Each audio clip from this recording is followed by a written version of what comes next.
The American dream comes in different shapes, different forms from different people. If I look at the American dream of my grandparents, it was simply just for wanting a better life for their families, for a better education, for better job opportunities, for a safer way of living. If it weren't for them and their bravery, I would not be where I am today.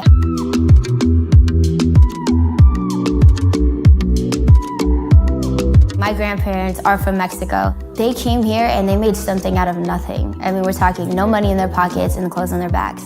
My grandparents on my dad's side is Miguel Gomez and Crucita Gomez. My grandpa Miguel, he was the first to come from that side of the family. And he left behind my grandma and his sons. And I mean, he worked in fields, he worked gardening, he did everything, you name it. Yo me vine un año antes que ella. Uno de los obstáculos más para mí fue dejar mi familia. Se siente muy feo estar uno solo. Enseguida, luego hice el esfuerzo para que ella se viniera. Y ella se vino con 3 de mis hijos. Yo fui la que tuve más dificultad para pasar porque me agarraron una vez, me regresaron.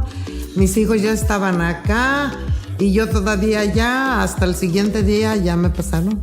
My dad was the firstborn American in their family. And they call him their little miracle baby because he kind of changed it all.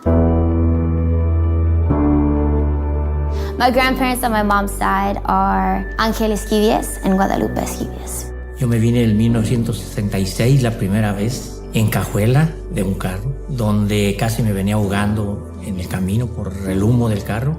Venimos, yo en personal vine por necesidad, porque tenía hambre, porque había mucha pobreza en mi casa. Yo dije, yo voy a ir a Estados Unidos para poderlo ayudar.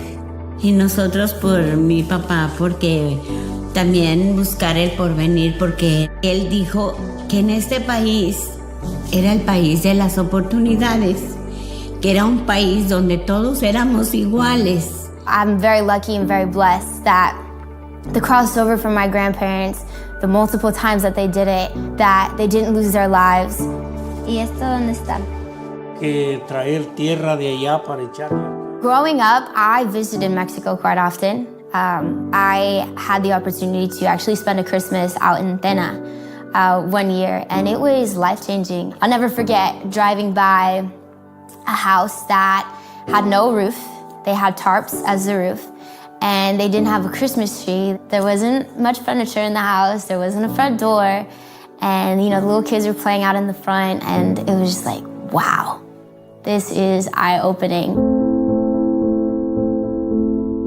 My parents, Alejandra and Francisco, are high school sweethearts. By the time my mom was 23, we had all 4 kids, and it was just us 6 going through everything, life together. When I was about 9 years old, we lost our home. It was at a moment where, the economy was crashing. So many people were losing their homes at the time. We got to a point where we were tapped out of our savings. We actually left everything, and we just picked up what we needed and moved back to Inglewood, where I was born and raised, and moved into my grandparents' converted garage. It's like that pre-teenage age where you're like old enough to know what's going on, but you're too young to actually do something about it. I decided that, the one thing that's always been there for me, besides my family, was music, and that's when I turned to it the most.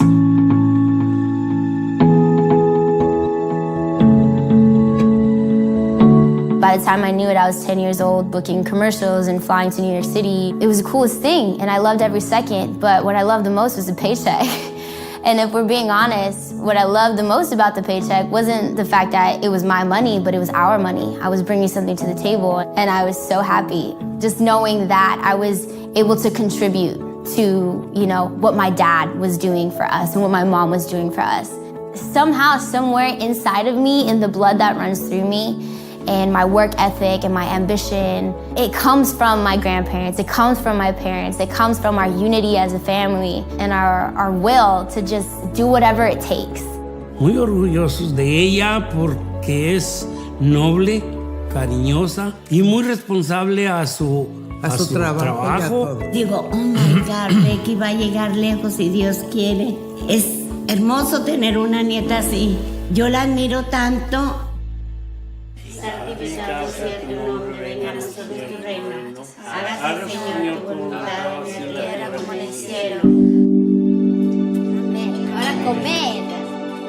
Me being, second generation American, knowing that like so much sacrifice has gone into me being able to just having gone to school or just being able to walk out and not have to think about being deported somewhere, like little things like that. It's so easy to like live days without thinking about it, but when I see my grandparents, I look at my grandpa's hands, like it makes me very emotional because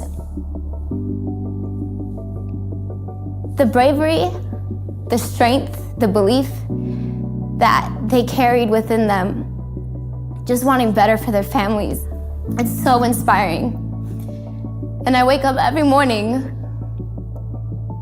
knowing that I want to make them proud and that I want to make a change. So many people are just coming here to better their lives or even to stay alive from different parts of the world and to follow their dreams. And the idea of that being taken away from people, families being torn apart, and I've seen it happen, it breaks my heart. The immigration system can be bettered or a bit more efficient or more effective for more people. All those things factor into why I'm voting. Cuando ya me hice residente, me dijeron, ¿usted quiere hacerse ciudadano en un futuro? Claro que sí, benditos a Dios. Fui el primero que me hice ciudadano y luego empecé a apoyar a mis hijos. Ándile, es tiempo.